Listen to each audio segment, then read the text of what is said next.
Good morning, students. This is our first class of social science, and from today onwards, daily we will be going live, and day by day we will continue studying the history portion of our book. So today we are going to start with our lesson number 1. As you can see, a glorious India from beginning to 1206 CE. So what today I am teaching, I would like to show you. As you can see in this book, the first page, if you can see, lesson number 1 and first page. So today I am going to explain you the text of first page, the introduction phase of ancient India, from here to here. Okay, and after the lesson, maybe possible, I'll be giving you the scanned picture of this page, so that you can see I have some words marked with highlighter, because they are important to understand this introduction phase.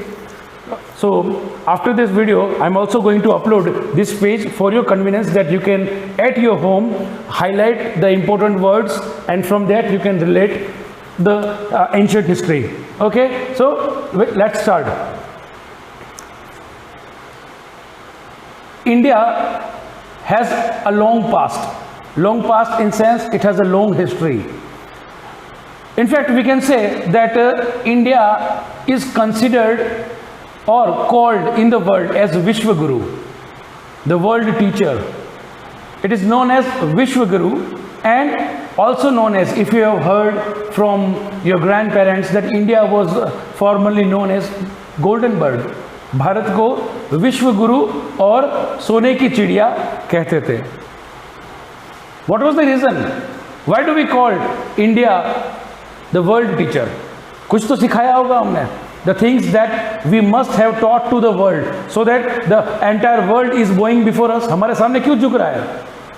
If you remember the instance of Swami Vivekananda in Chicago, there he addressed the whole American Senate as, my dear American brothers and sisters, that was the greatness of Indian culture. So because we have taught what we have explained, what we have taught to the world, like we have the belief of Vasudhaiva Kutumbakam. Now what is meaning of Vasudhaiva Kutumbakam? We believe that entire world is our family. So from here we come to know that why India is considered as world teacher or Vishwaguru. Then we have the belief of Sarve Santu, Sarve Bhavana Sukhina, Sarve Santu Niramayam. So this type of ideals makes the Indian history a great. Now when we talk about our past, India has a long past, and what India today we know is not the exact India used to be in the past. In ancient history we come to know that there were many regions, many distant regions, दूर दूर तक ऐसे इलाके थे जिनको भारतवर्ष में गिना जाता था. In this book, if I would like to read these areas. First of all, I would like to say that these regions were known as Dipantar. वो जो जगह जो थी, जो भारत से बाहर स्थित थी, जो भारतवर्ष का भाग थे, उनको दीपांतर कहा जाता था. And at that time, there was a very powerful navy. समुद्री मार्ग का यूज किया जाता था, and that was India had a very sound naval strength.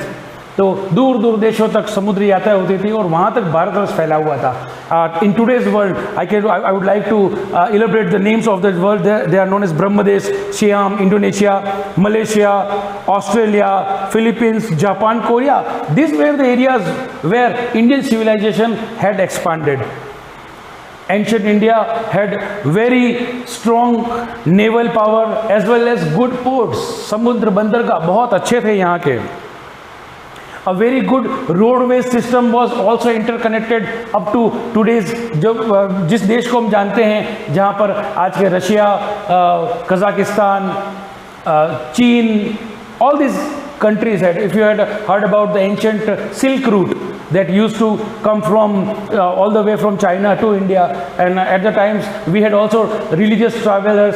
If you heard the name Fahiyan, all these people used to come through roadways. So we can say that in ancient India also, ancient times also, the India had a very good roadways.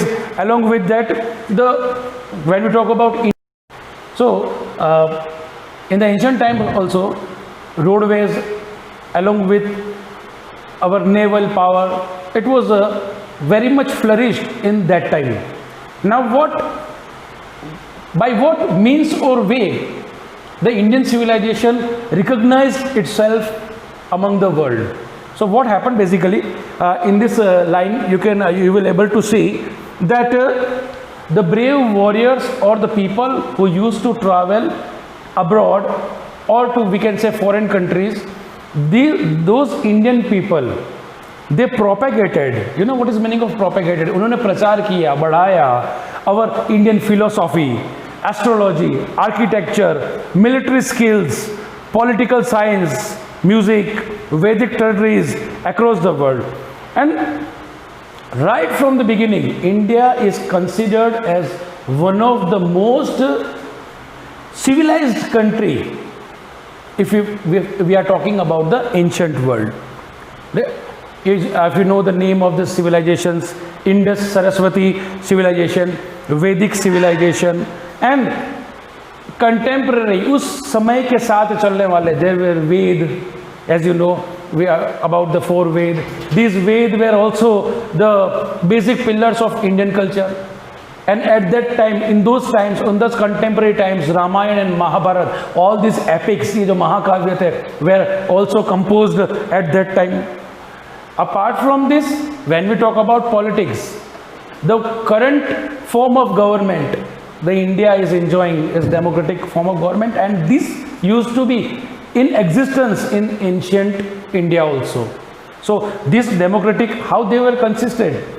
They started by organizing small villages into janpads, and all these small janpads were organized to big mahajanpads.